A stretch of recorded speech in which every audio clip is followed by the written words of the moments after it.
Welcome back to the Commission Life podcast, Yeah, something like that. part 2, Parenting on Mission. Yeah. Yeah. Again, we know that nobody has an hour and a half to sit and listen to us babble. So here's another 45-ish 5 minutes or so. We'll see how editing goes. Yeah. But yeah, let's dive into part 2 of Parenting on Mission. Sounds good.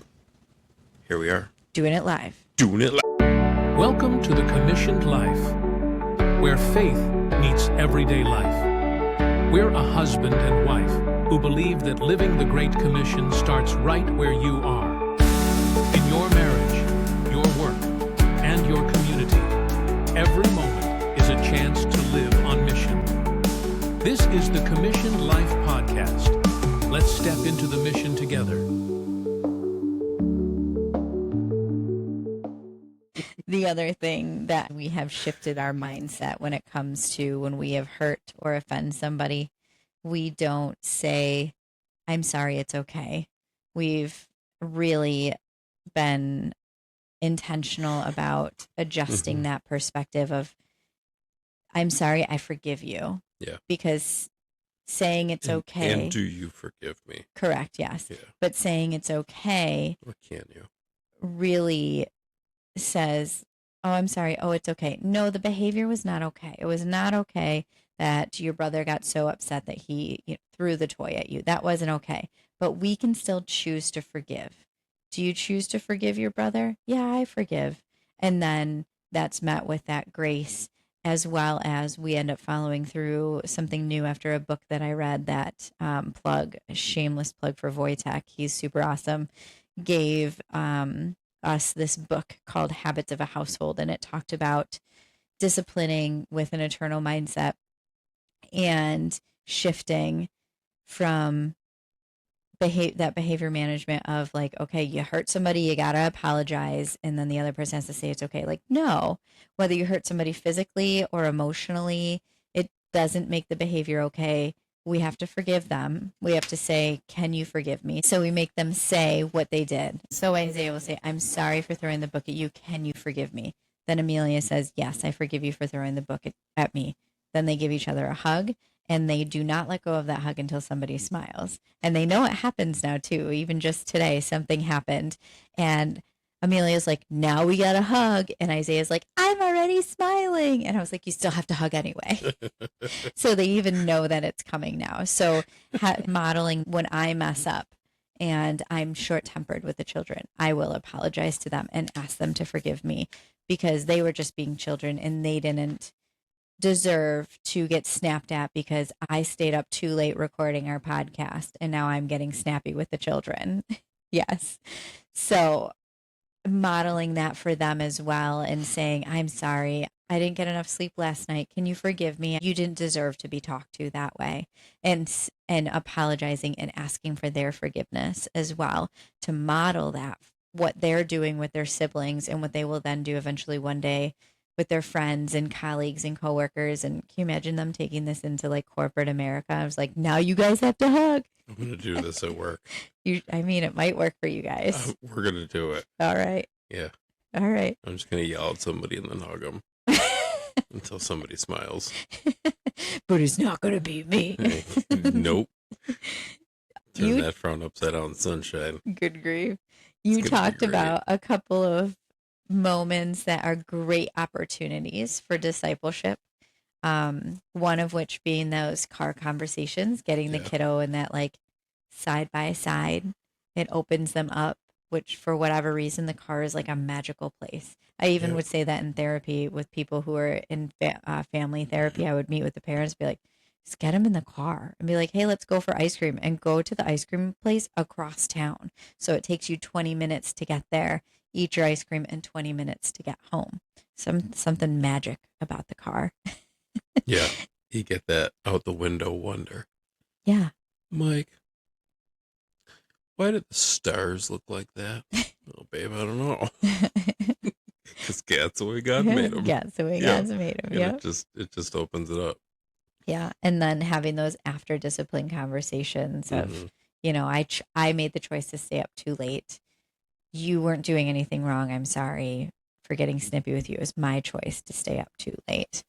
Um, Also, letting your kids see you live out your faith and your relationship with God and your reliance on God in high stress situations. I think that probably would be best modeled with when we brought the twins home and adjusting our day to day. Yeah, that Yeah. was tough in the Yeah. beginning. In the We're beginning. okay now. Yeah, we have a rhythm now, but just the initial adjustment. But Mhm. having those open conversations, fostering opened up a lot of really great conversations with the kids Yeah, about God and why we chose to foster and the things that we were offering to anyone who would come into our home to have that safe place. right.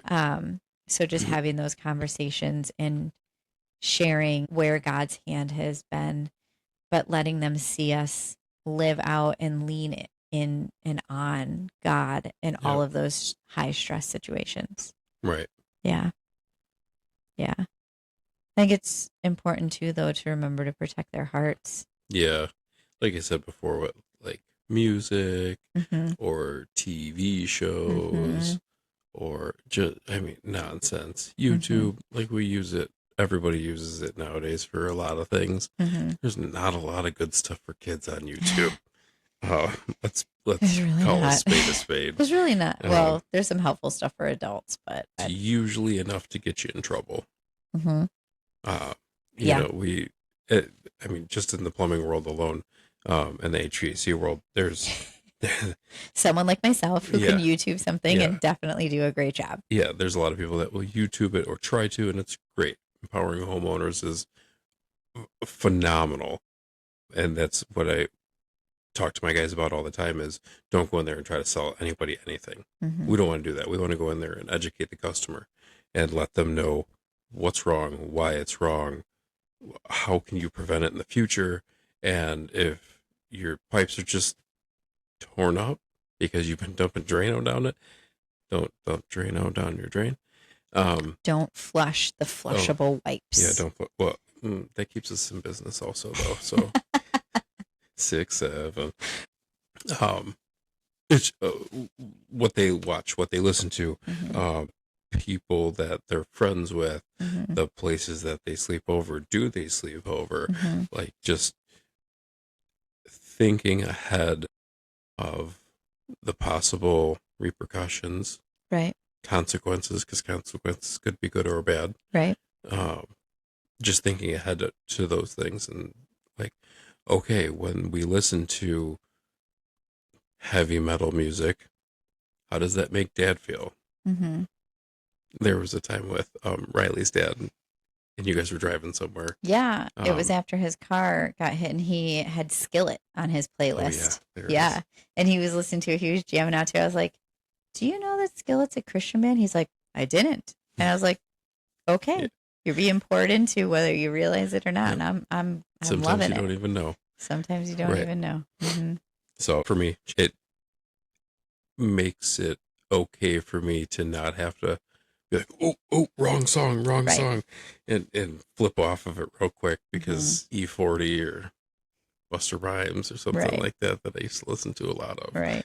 Um, Well, and when you do that too, you're leading by example Yeah. and showing them it's important to be aware of what we're pouring into ourselves because Right. what we pour in is what's going to be poured out.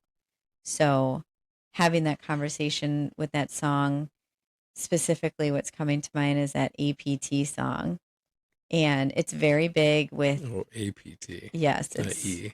no A, Yeah, APT. APT. Yeah, it's very It's big. nonsense. It is nonsense, but Yeah. it's very big in especially like our cheer community. They play it a lot at the cheer competitions, but that actually opened up a really great moment and opportunity for conversation between Riley and I and discussing the lyrics with her and asking her if they were God honoring or not.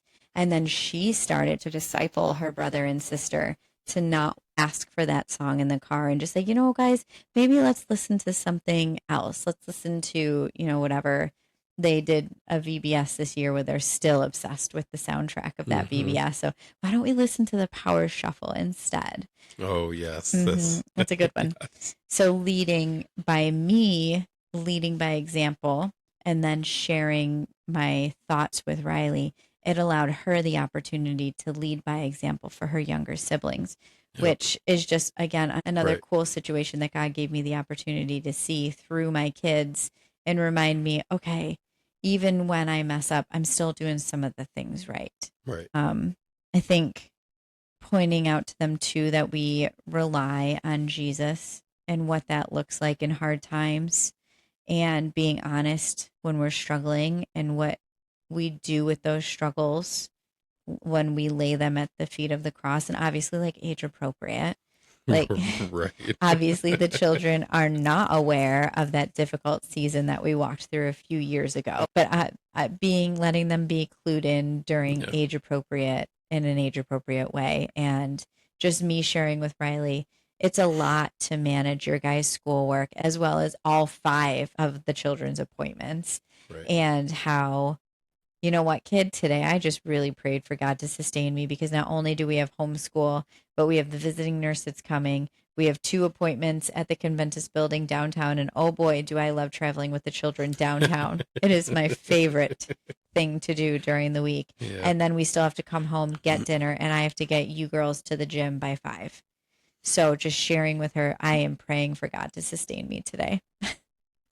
Yep. Mm-hmm. The interesting part is the kids see what we do. We all know when we tell a kid to do something, what's the first response? No. Yeah. I don't wanna. Yeah. Yeah. I didn't even make that mess. But they imitate what they see. And they always say that imitation is the highest form of flattery, Mm-hmm. right? There's a lot of questions that get asked also, which is cool. The one I was helping my buddy Rock move. A bunch of us were, and Isaiah wanted to come with me because Mr. Rock's one of his favorite people in the whole wide world. Yes, he loves Mr. He Rock. loves Mr. Rock. He loves Mr. Billy too. Yes, he loves Mr. Billy. So we're going to help him move, and we take the stuff from his old apartment, toss in the truck. We go to drive over to his new apartment and unload, and Isaiah's with us, and I'm with Russ and Jack, and we're talking in the truck and just having a good time, laughing, joking. And we stop over at Russ's house, and he brings Isaiah in to get snacks, and He was only there for the snacks. Let's be honest. he was only there for the snacks. He rarely helped. He did take some bags down. Mm-hmm. Mackenzie he didn't help. Held the doors open, stuff like that. So that was cool. But we get done.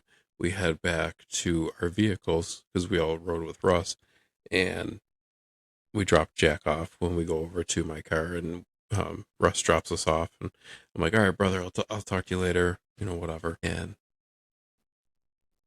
we get in the car, and Isaiah goes, Dad, why do you call each other brother? And I'm like, so listen, he's not my blood brother. Like, we're not siblings like you and your sisters are. Mm-hmm.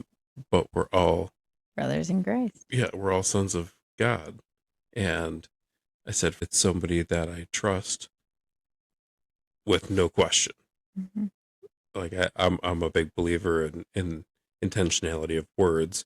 Bro or brother are two different. Mm-hmm. And if I call you a brother, I wholeheartedly believe that if something's going on behind me, you're going to take care of it for me. Mm-hmm. And I'm not going to need to take care of it. Mm-hmm. Obviously need to know about it, but I need to take care of it. Somebody who's going to stop me when I'm doing something and be like, dude, Mm-hmm. not okay. Mm-hmm. Or just calling me out. You think God's going to like that? Would that be okay if God was sitting in the back corner here? Mm-hmm. Like, no. Mm-hmm. Oh, all right then. Mm-hmm. We had this conversation amongst the men on the roof. Who are your guys?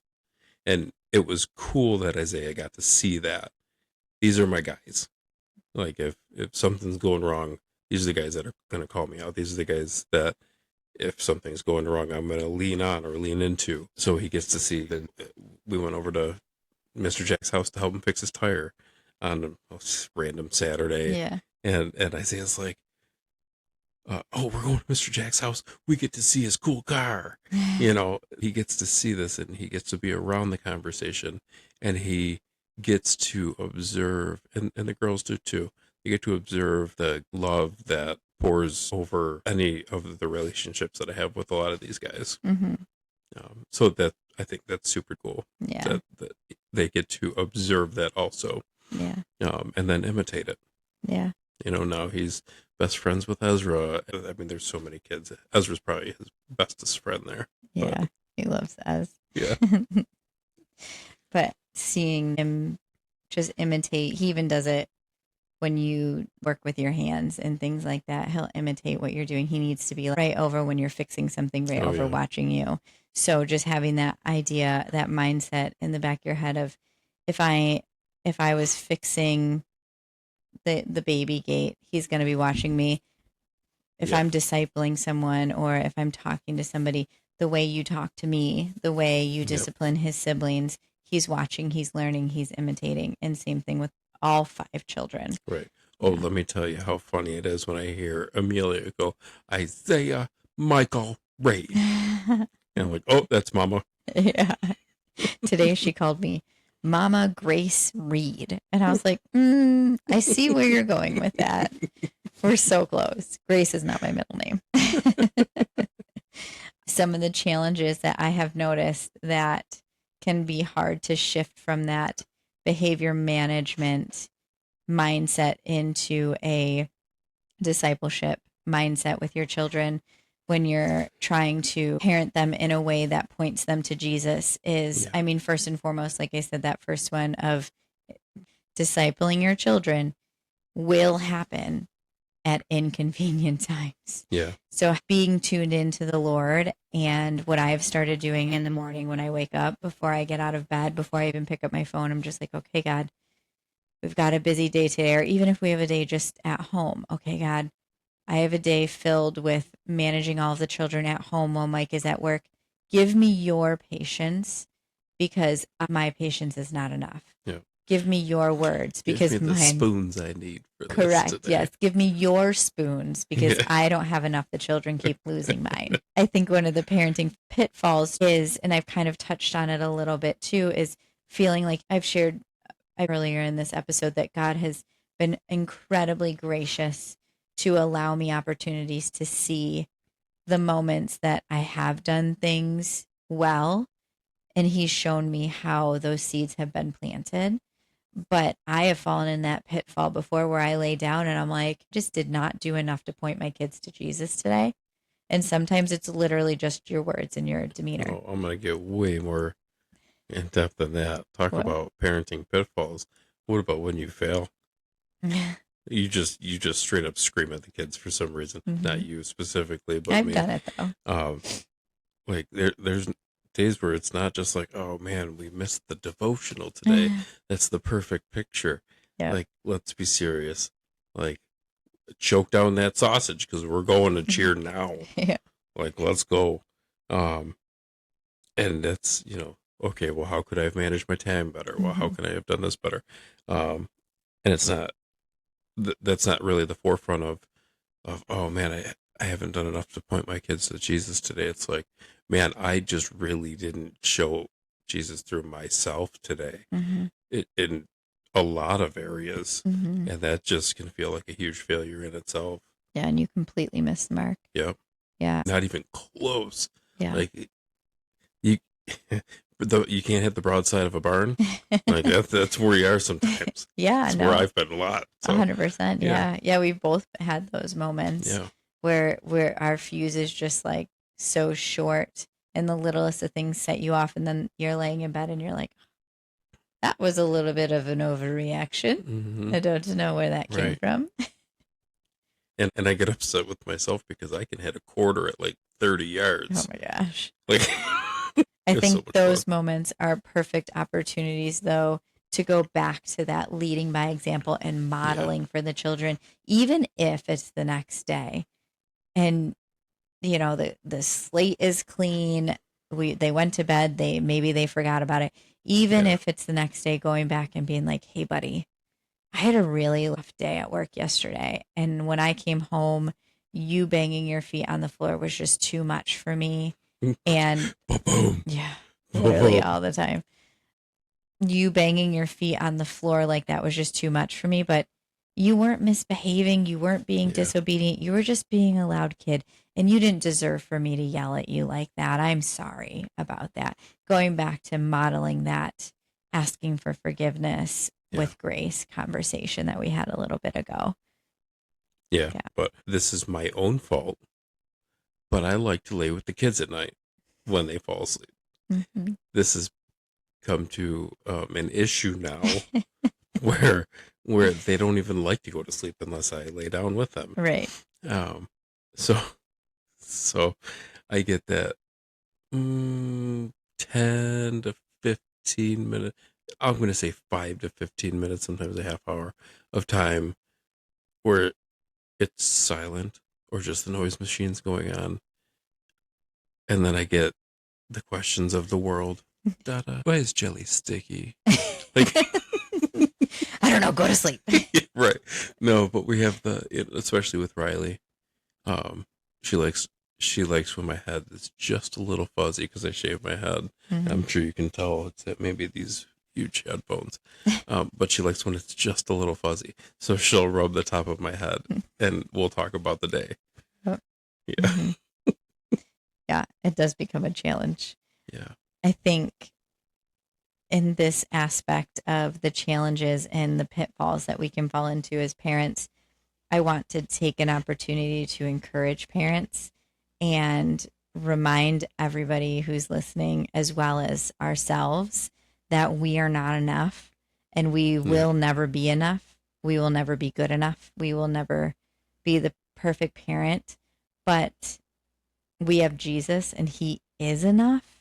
And because we have Jesus within us, we are doing okay. Yeah. Enough because we have Jesus. Right. We're doing okay enough. We're doing okay enough. Yeah. It's normal to feel overwhelmed. It's okay to have those moments where you had a really rough day at work and your kiddo banging his feet on the floor is just too overstimulating for you and you snap. It happens, and what you do with it is what matters. Right. And if you are taking that misstep and using it as an opportunity to disciple and show God's grace and asking for forgiveness and showing that humility to your children, even in that misstep, you're still pointing them to God. So I just want to encourage parents with that you're never going to be enough, but Jesus is enough. And you're always going to go through storms. Yeah. And everybody with kids at every stage of life always say, doesn't get any easier. No, it's actually just as challenging as the last year of their life. Right. Just with different new ways. challenges. Yep. Right. Yep.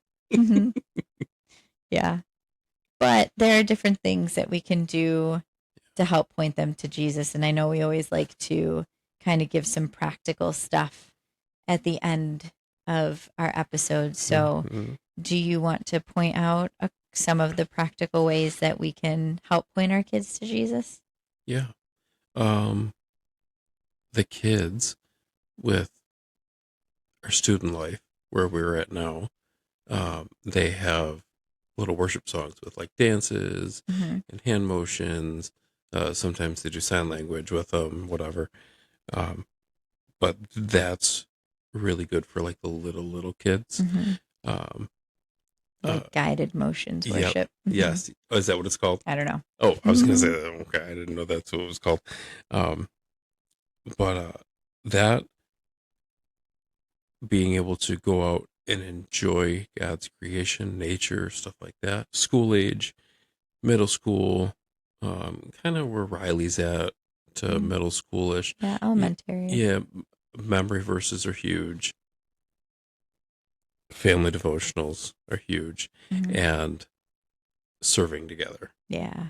I had the opportunity to be the lead for all of the parks in the immediate area around our church. And it was so much fun. It had 80 volunteers Yeah. on my teams, like combined.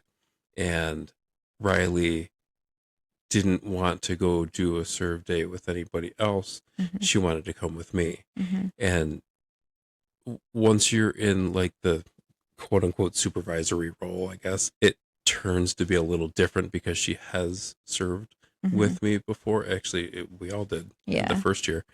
And she's like, every time we would stop at another park, why can't we just sit here and help? Why can't we just sit here and help? I'm like, we're getting water. We're making sure we have rakes. We're making sure that there's enough mulch. Like, We're serving those Right. who are serving the area. Exactly, Mhm. exactly. And she thought it was so cool, so much fun. We'd get in the car, and by the end of the day, she was a little tired. So she stayed in the car for the last one. That's when you came and picked her up. Yeah. But just serving. Mhm. She's serving the elementary school, She serves in the twos. or the twos, yeah. Mm-hmm. She serves with the little kids now. Yeah. So she gets to see another leader leading kids that are younger than her and showing her the way. So And that that's one- super cool too. That one is specific to Riley as well, Yeah. because something that she shared with us a couple of years ago that she told us that God told her is that God had put long-term, potentially overseas, we'll see where God takes her, missionary work on her heart. Yeah. When she was 7, she told me, Mom, God told me I'm going to be a missionary. And I said, what do you think that means? She said, God told me I'm going to go all over the world and tell everyone about Jesus. So knowing that God put that on her heart when she was 7, that was one of the reasons why we decided that Riley was going to go with Mike for that serve day, to not only serve the areas around us, but serve those who are serving. Yep. So I think that's important to point out that was individualized to Riley. Servant leadership is huge. Mm-hmm. Yep. Huge. Yep. Teens are tough. We'll leave it there. No. Teens are also really, really cool. Yeah, having just very pointed and purposeful conversations that's literally second to none, giving them and allowing them the space to talk about things. Ask the hard questions. Yep, ask the hard questions. Mm-hmm. That's the one thing that I think is super cool about our middle school team right now is, and I'm sure they do this in high school too, because half the team that serves on our middle school is in high school also. Right. But I think it's really cool that we strive for that. We strive for the opportunity to allow them to ask the hard questions. Yeah. It's awesome. Well, yeah, because at middle school, it's important if you have middle school age kiddos, even like early high school years, it's important to understand that those kiddos are moving out of a place of, well, I believe this because my mom and dad told me to, into a place of, I believe this because I am cultivating my own independent relationship with Jesus. Yeah. So when those kids are asking questions that sometimes for parents can sound scary, like, oh boy, my kiddo is asking this question and it sounds like they might be questioning their faith. Leave space for that, free of judgment, because those conversations, when they're in a questioning space, man, can God move in that space. Mm-hmm. So I think that's important to remember when you're dealing with that age group. They're starting to cultivate their own independent relationship with Jesus. Leave them that room. It's almost like Jesus really likes the curiosity of a child. Oh, weird.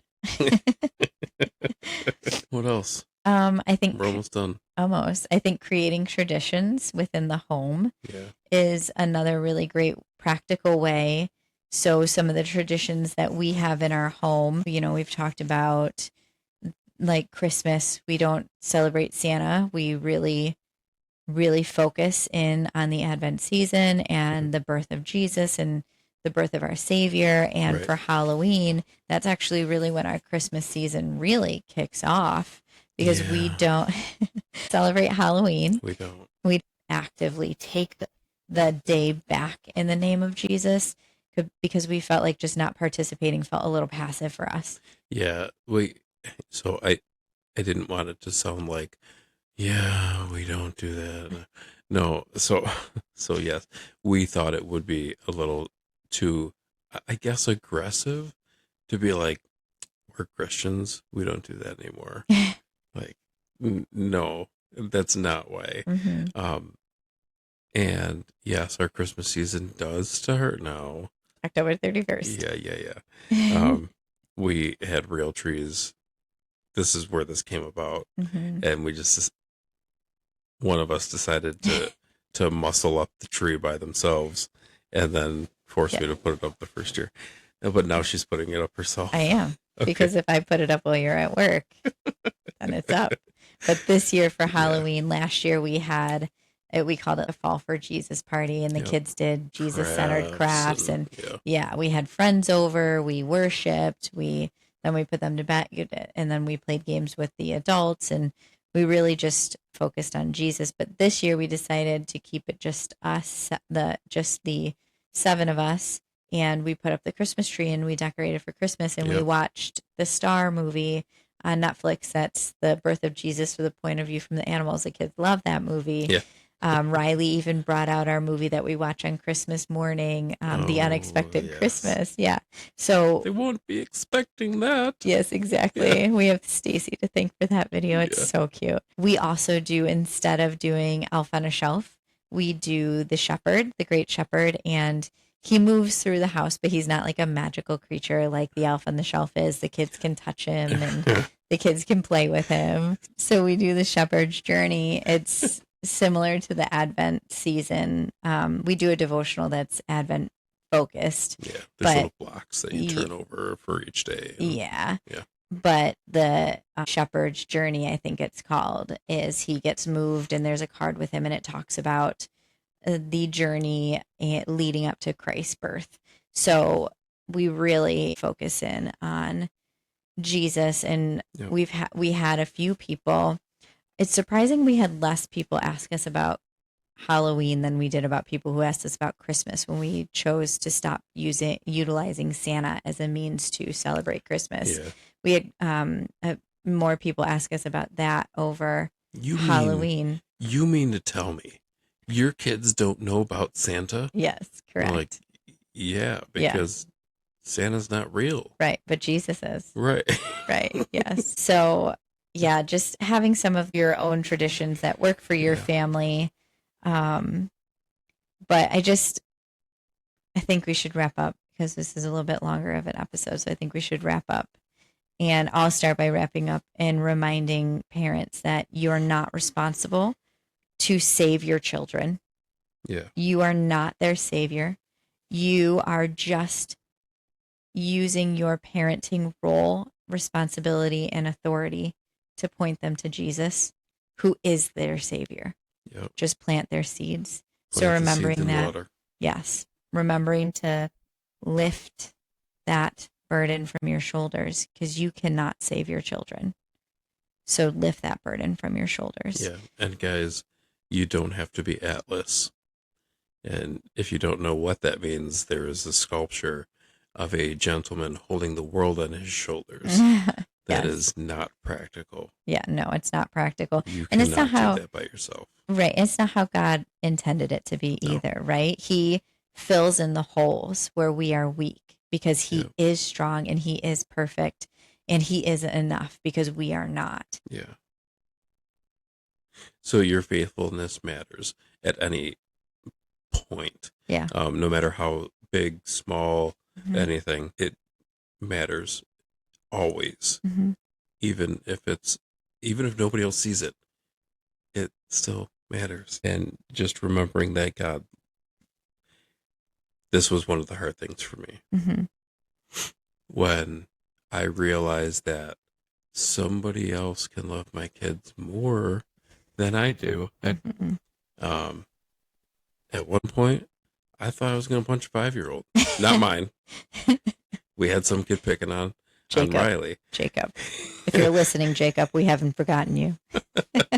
And I never knew that I would be at a point in my life where I'm like, I'm about to punch a 5-year-old. Obviously never did it. I'm still here and I don't have a record. Right. But God loves your kids way more than you do. Again, it's crazy to think about, Yeah, it's hard to wrap your head around. but he literally died for your children. Mm-hmm. He literally died for you. Mm-hmm. Let's get a thumbs up emoji. Nope. You can't do it. Nope. You can't do it on Nothing. command. Yeah. This is So terrible. I think if there's one thing that I can Yeah. leave everybody who's listening with, it would be, again, that verse in Proverbs that I hold so tightly, and just that start children off in the way they should go. And even when they are old, they will not turn from it. And just remembering that this is a promise that God has made to us as parents, that as long as we are doing the work that He has entrusted us to do with our children, He will be faithful Yeah. when they grow older. That even if it looks like they might start to turn from God, or they have those really scary moments as middle schoolers where they're asking those hard questions and you're afraid they're going to turn from God, He's made this. So just holding on to that reminder that God's really the one in control. Yeah.